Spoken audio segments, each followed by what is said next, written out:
Hello, this is Dana Arcuri, author, speaker, survivor, and trauma recovery coach from danaarcuri.com. Thank you so much for joining me. Today, I am going to be talking about 10 signs that you have a trauma bond, aka Stockholm Syndrome, with a narcissist.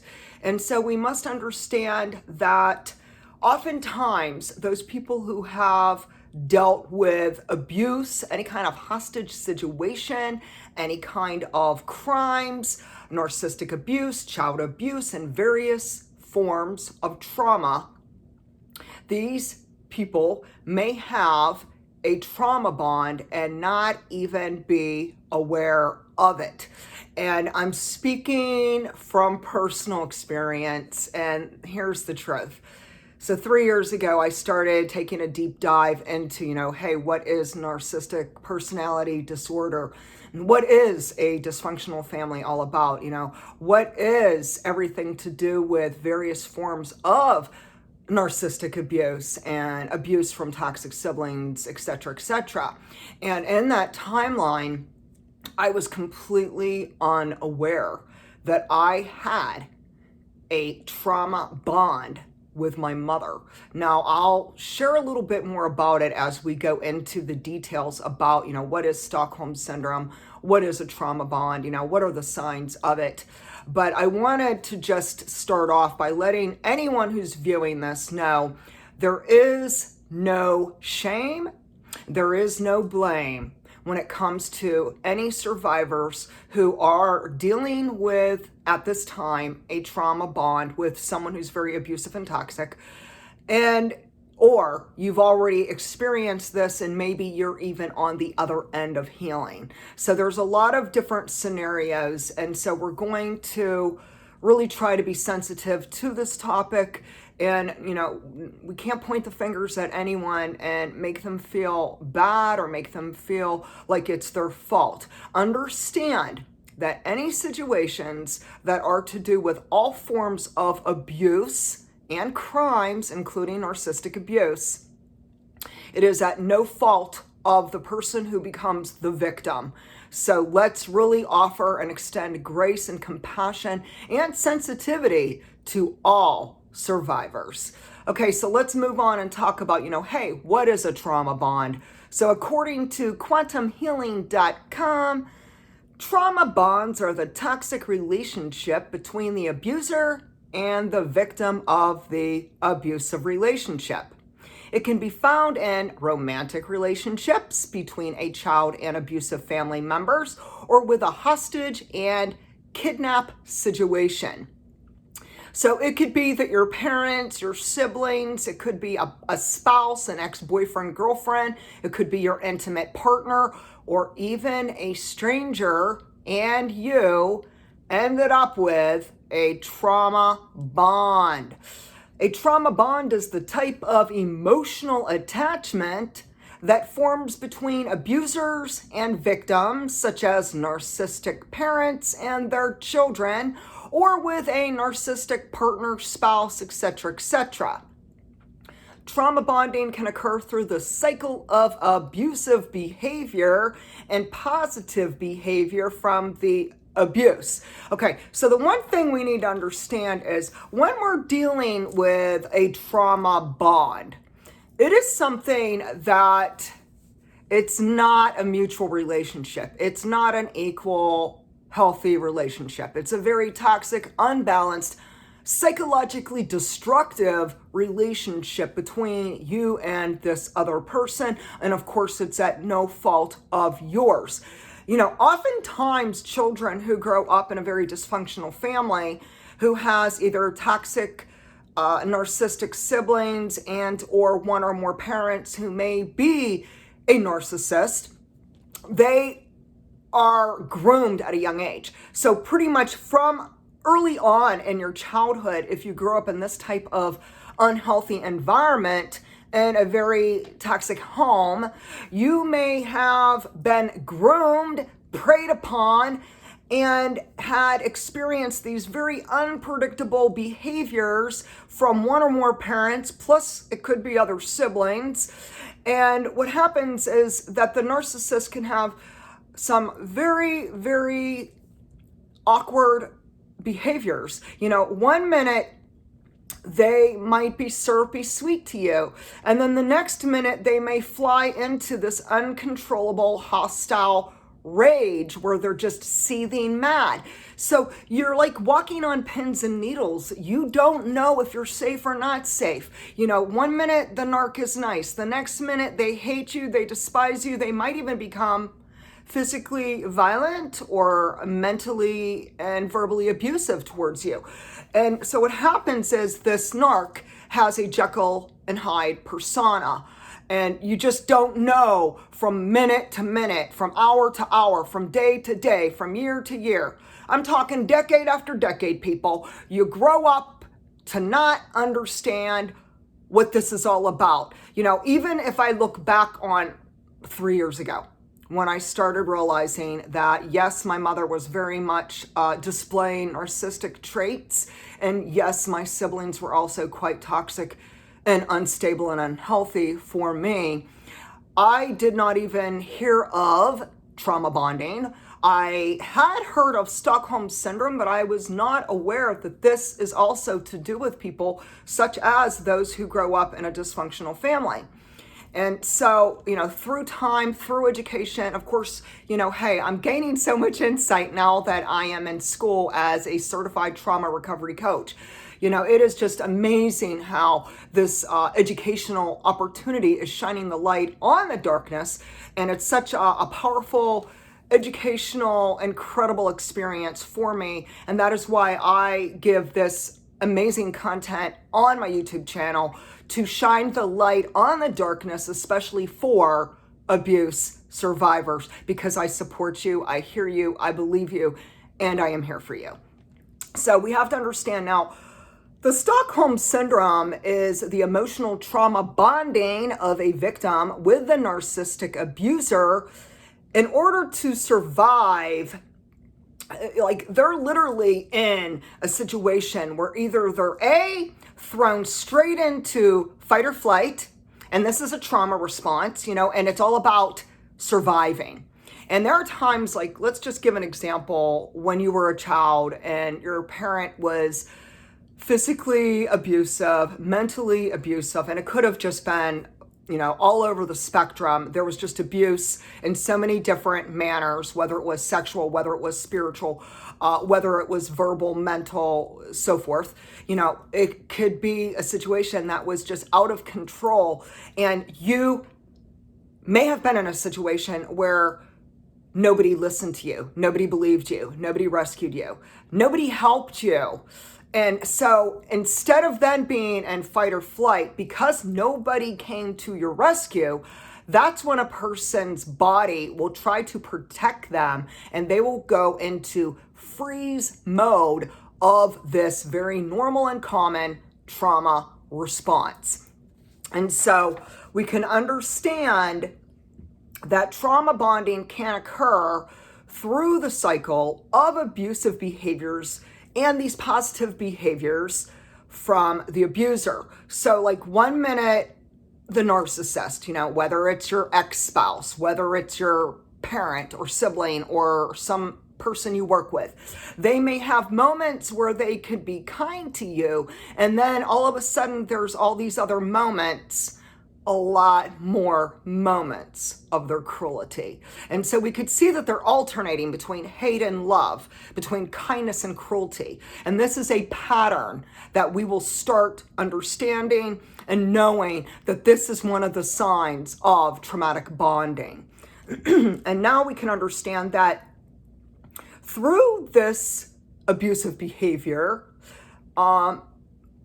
it's often this abnormal behavior that somehow has then this positive reinforcement, which causes the victim to become extremely confused. Like, you don't know, like, gee, today is my narc parent going to be happy? Or are they going to be raging, seething, mad, and throwing a temper tantrum and having a meltdown and then taking it out on me? So you may have grown up where you just didn't know. You walked on eggshells. You just knew that just at the click of a moment, for like the smallest little transgression, like maybe you were a child and you accidentally spilled your milk all over the kitchen floor. And then prior to that, your parent was happy and they seemed fine. But then as soon as you spilled your milk, they came over, they smacked you in the face. They were screaming at you. They were telling you what a terrible, stupid person you are and criticizing you. And so what happens is then you're at a place where you do have confusion. You don't feel safe. You don't know when the narc is going to flip a switch and go nuts on you. Next, we can understand that this is like this crazy making situation, and what I have to say might be upsetting to you. Trust me, to hear these words and for me to research it and to understand it, it wasn't exactly something easy and not quite an easy pill to swallow. But what happens is sometimes we can release something that's like this addictive, like dopamine rush, allowing the abused person to disregard the negative behavior of the abusive person, and they only focus then on the good behavior. So here's what happens. You may not even be aware you have a traumatic bond. You may not even be aware that your parent's a narcissist, or maybe it's your spouse or whoever it could be. So you could end up not being fully educated, fully aware, so you're confused, and then you end up realizing time and time again there's this pattern that is habitual with the abuser, and the end result is that there are people who are survivors who have become addicted to their abuser. Now, I know that could sound like, whoa, that's like heavy stuff there. Are you sure about that? Well, yeah, do the research, people. Do your own research. Educate yourself. While I'm not happy about it, because, then what's that saying about me? That's saying that I was addicted to my mother. It doesn't feel like addiction when it's going on, okay, and you're in the thick of it and you are enmeshed with the crazy making malignant narcissist or whoever this captor is, and nobody's coming to your rescue. Nobody's helping you. And what happens is you end up in a codependent relationship. And so it's a roller coaster. This is a very destructive relationship. It's up, it's down, it's all around, and you never know what is going to happen from minute to minute. So now let's take a deeper dive into Stockholm Syndrome, which is another name for traumatic bonding. So according to wikipedia.com, quote unquote, Stockholm Syndrome is the term that was first used by the media in 1973 when 4 hostages were taken during a bank robbery in Stockholm, Sweden. So the hostage situation lasted 6 days inside the bank's vault, and despite the horrifying event that these innocent people suffered, the hostages defended their captors after they were released, and these hostages would not agree to testify in court against them. And so some people could be like, why were they defending and protecting this cruel captor? And it's because they had a trauma bond. That's what a trauma bond is. There's a lot of mixed emotions. There's a lot of mixed signals. So the police in Stockholm, Sweden, were perceived to have acted poorly on behalf of the hostages and their safety. And so this also, it really did escalate the situation in which the abuse survivors were then unwilling to testify against their captors. And so, we must understand that it's very, very common and normal that if you have a trauma bond with someone who they could be the rapist, they could be the stalker who takes you captive, they could be the narcissistic parent, it could be your abusive spouse because maybe you're in the midst of domestic violence.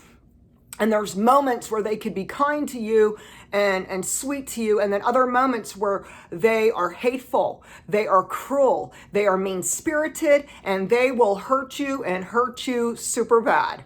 So it is extremely sinister and quite an insidious traumatic event that takes place. So the Stockholm Syndrome is paradoxical because the sympathetic sentiments that captives feel towards their captors are the opposite of the fear and disdain which an onlooker might feel towards the captors, So it is sometimes hard to make sense. Like, how could you love the person who's hurting you? How could you defend and protect this malicious, spiteful, hostile, sinister person who's hurting you? It doesn't make sense. But hey, it is a traumatic bonding, which is also known as Stockholm Syndrome. So Stockholm Syndrome describes the reactions of some abuse victims beyond the scope of kidnappings and hostage taking. So, a long time ago, I'm talking like 5-10 years ago, when I heard of Stockholm Syndrome, I thought it was just a hostage situation. Well, no, that is not a fact. There's so much more to it. So the most important fact on this video that you really need to understand and learn is that not all cases of traumatic bonding entail a captor and captive dynamic. You might have been the child who was groomed by a very toxic, dysfunctional, abusive parent, or you were married or boyfriend, girlfriend to someone who's a narcissist or even a sociopath. And it could be that there was this dynamic that was extremely destructive going on between the two of you, in which there's codependencies and a trauma bond that you may not even be aware of. But hey, there's hope. So let's move on to more facts about Stockholm Syndrome. So actions and attitudes similar to those suffering Stockholm Syndrome have also been found in victims of child abuse, physical abuse, domestic violence, mental abuse, narcissistic abuse, human trafficking, and all kind of terrifying experiences. So Stockholm Syndrome is no longer about a hostage. Now it is about abuse, even early childhood abuse. So this is what the mental health industry is finding out about Stockholm Syndrome and a trauma bond.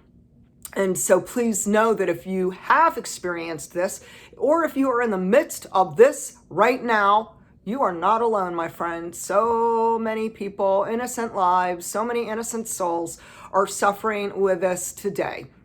So let's talk about the 10 signs of traumatic bonding, aka Stockholm Syndrome. So number 1, you may walk on eggshells around this abusive person. You just never know when they're going to blow up. It's a scary situation. It feels sometimes so insane that moment to moment, the person who's the abuser, that from moment to moment, they change. 1 minute they're happy, the next minute they're super mad, then they're laughing, then they're screaming and throwing things and chasing after you in an attempt to hurt you. So it is total crazy making. Number 2, you constantly worry that you will say or do something in which this person will fly into an uncontrollable rage. Despite how much the narcissist is hurting you, now this is number 3, despite how much the narc is hurting you, you feel the need to protect them. Typically, this goes hand in hand with the narcissist who's brainwashing you. And what can happen is, the reason a lot of times people feel the need to protect this abusive person is because they're unaware, number 1, that their own mother, their own father, or their own partner has narcissistic personality disorder or some form of serious mental illness, or a form of like being sociopathic, etc., etc. And it's a situation where in the beginning stages, typically people might be in denial. Again, we're not going to beat ourselves up. We're not going to judge anyone because we're all on a different healing journey, and so this whole content is to awaken you to the truth about abuse, about trauma bonding, and to help you understand, there is absolutely no judgment and shame on this channel. Next is that Number 4, so when your friends or spouse or relatives are disturbed by what the abuser is saying and doing to you, you may actually defend the person who's abusing you. You may even take the blame or justify the despicable behavior of the narcissist. And, this is so common. So, I'll give an example. 10 years ago, I defended and protected my narcissistic mother. I was not at that place of awakening to the truth. I had not been enlightened or educated yet. I was still in a very, very dark pit. And I was embarrassed and I was humiliated that I had a parent who was like Jekyll and Hyde. One minute she was syrupy sweet with me. The next minute she was seething mad and literally physically violating me. The psychological abuse was just so horrendous with my mother that I really had a lot of shame heaped onto me. Obviously through my education, especially through being a student and soon to be certified trauma recovery coach, I have learned that this is not my shame. And so I have given the shame back to where it belongs. It's not mine. I have nothing to be ashamed of. When you are a survivor, we have to release the shame and give it back to where it belongs, and it belongs with the abuser. Next is that number 5, your relationship with this abusive person, it's not a balanced relationship, so it's not mutual. It's a very codependent, unhealthy, toxic relationship. The narcissist controls you and their goal is to overpower you. So they dictate everything. They manipulate you, they gaslight you, they hoover you, they triangulate your relationships, and they're constantly trying to control you, your mind, and everything going on in and out of your life. Number 6, you are loyal to the abuser even though they haven't been loyal to you. So time and time again, there's many cases of situations where, say for an example, you were married to a narcissist and this person cheated on you. They had not just one affair, not just 2 affairs. Oh, they had a string of sexual little affairs behind your back. And then you found out, maybe someone caught them in the act and they came back and they reported it to you. And it could be a situation that even after finding out that your narc spouse or boyfriend, girlfriend cheated on you, you're still loyal to them. Again, there's no shame, no blame here. But this is a sign of trauma bonding. So if you relate to that, understand that it's very common that during the early stages of narcissistic abuse and child abuse and very destructive, intimate relationships with people, it could be that you yourself want to hope for the best. You want to give someone the benefit of the doubt. But we understand, when this is habitual, repeated transgressions against you, when there is demonic, evil, malicious, negative behaviors going on with this partner of yours or this person, or it may be for you, it's your parent, it gets to a place where we understand, no, they're not loyal. Yes, they have betrayed you. And you might even end up breaking all ties and deciding, why am I loyal to someone who's so toxic? So it's very common for people to finally, in their healing journey, to break away and break the trauma bond. Number 7 is you might be addicted to the narcissist. So again, I mentioned this a little bit ago. While you may not be aware, or while it may just sound like crazy, the first time I heard of this, I'm like, no, tell me it isn't so. But then as I retraced my steps, as I looked at my past 50 plus years with my mother and how codependent this relationship was with her, it was a situation where she beat me down. She brainwashed me, year after year, decade after decade, from childhood to adulthood.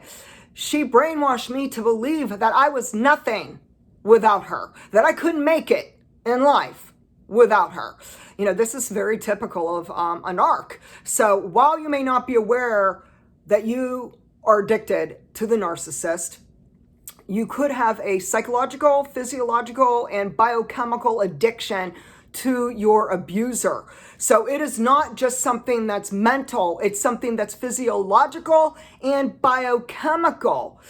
According to Katie Morton, who's a licensed therapist, she says, quote unquote, the rush of the stress hormone cortisol and a flood of feel-good chemicals, dopamine, can trigger the reward center in our brain, which can cause you to think you're in love with your abuser. So whether if it was your mother, your father, your siblings, a boyfriend, a girlfriend, a spouse, etc., it's not love. It's a trauma bond. So let's make it real clear here. Any kind of relationship that has these signs that I'm giving you, these 10 signs, and trust me, there's a lot more. I mean, when I did research, there's hundreds and hundreds of signs of Stockholm Syndrome and traumatic bonding. I'm just giving you a little glimpse, the highlights. But understand, we cannot confuse love and abuse because they do not coexist together. So if you relate to these signs, understand it's not love, it's a trauma bond. Number 8, you justify or you make excuses for the narcissist. So, for example, say someone calls out what your narc spouse did to you. So let's just say he did cheat on you. Let's just say he was having an affair behind your back for years. Your girlfriend saw him at a bar making out with someone. She gets on the phone and calls you and says, hey, I saw Bob with Betty making out at the bar. And what happens is you might react and say, well, he didn't mean to do that. Oh, well, no, I think that must have been someone else. No, that couldn't have been my husband. No, that can't be. You must have been seeing things. Oh, it must have been your imagination. Or it could be a situation where you make excuses and you say, she didn't mean to hit me. She was just upset. Or, oh, well, my mother had a terrible childhood and I just feel so sorry for her. So it is very common and normal that when it is a case of trauma bonding, that the survivors find themselves making excuses for their abuser. Number 9, you crave the crumbs of love and attention from this abusive person. So you're starving for love and attention. Typically, you're not getting much love or attention. Basically, it really isn't even love. Again, it's a trauma bond. Typically, the abuse alternates between moments of tenderness and moments of turmoil. Perhaps the abuse alternates, and so it's up and it's down. One minute they're happy, the next minute they're like screaming and like literally breaking things and having little hissy fits. And it could be so confusing and extremely stressful for you. There could be times where this abusive person, maybe they give you a gift. Maybe they compliment you. Maybe they say, they claim, oh, they love you. Oh, beware of the hoovering. Oh, the hoovering. They're going to make empty promises. I'll never do that again. I promise I love you so much. I'll be on good behavior. Honest, I'll never do that again. Oh, I'll never hit you. Oh, I'll never criticize. Oh, I'll never. Oh, the lies. The lies. People, don't fall for it. Don't fall for it. So yet, any positive attention from this abusive person is rare. It's infrequent. It rarely happens. Because it's, when we compare it to, well, how many times are they blowing up? How many times are they screaming at you? How many times are they hitting you? How many times are they in denial? Oh, sudden amnesia. I don't remember saying that. Oh, no, I wasn't with Betty in the bar. Oh, BS. Yes, they were with Betty in the bar. Trust your friend. She's not saying things and she's not imagining it. If someone comes to you and says they saw your narc spouse or your narc partner or whatever cheating on you, please don't dismiss it. Next. So what happens is this positive attention, which is rare with the narc, compared to their nonstop manipulation, when we start looking at, well, what percent is nice and kindness and tenderness and what percent is turmoil, stress, hostility, and outright abuse, there's a good chance you're probably going through at least 75 to 85% abusive, horrible, dysfunctional, destructive, stressful, traumatic experiences in this relationship. And maybe if you're lucky, you might get 20, 25% of a little bit of like calm moments where they compliment you, or they do something kind, or they do something that's out of the ordinary that you would never have expected. Like maybe on your anniversary, they bought you a bouquet of flowers. Yeah, well, whoopee-doo, because what did they do the rest of the 12 months? Oh yeah, that's right. They were gaslighting you, manipulating you. They were speaking cruelly to you. They treated you like dirt. So please, please understand how insidious this is and how it really can mess with your head. You know, they play mind games with you and they want you to think that you're crazy. You're not crazy. It's a trauma bond. And number 10, the last sign that you may have a trauma bond or Stockholm Syndrome with the narcissist and or abuser is that you feel trapped and helpless. So even after years of suffering this abuse and trauma, you may have stayed in the unhealthy, toxic relationship. So for you, whether it is a spouse, a partner, whether it is your parent or your siblings or someone else, it could be that you feel trapped, you feel like you can't leave. Maybe there's a cultural situation and you can't leave because of religion. You can't leave because of your ethnic background. You can't leave because you have kids. You can't leave because you have financially no luxury of making it on your own, you know, making ends meet financially. You know, if you are not in a place to be self-sufficient, you know, that is a very valid challenge and reason why you stay. But understand it's a trauma bond now, okay? This is trauma bonding. So even after years of suffering abuse and trauma, you may have stayed in this unhealthy, toxic relationship. So you might feel scared to death to go no contact, to leave, to get out of this unhealthy, destructive relationship because you may fear for your safety. And we have to understand that, you know, when it comes to safety, safety will always come first. Safety will always, always come first. You know, never do anything impulsive. Always, always have a plan of action.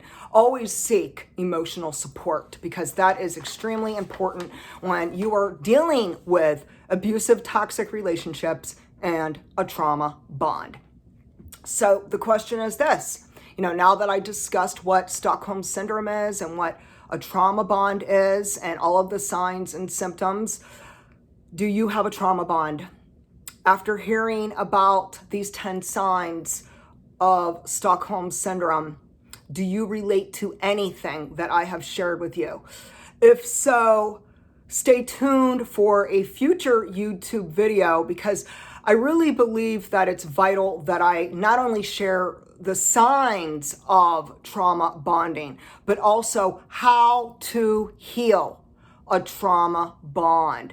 So my next video, I will be talking about the healing process and breaking the trauma bond with the abuser. So share with me if you've ever experienced this. Do you relate to this? Like my channel, subscribe to my channel, and you could visit me at danaarcuri.com. Take care.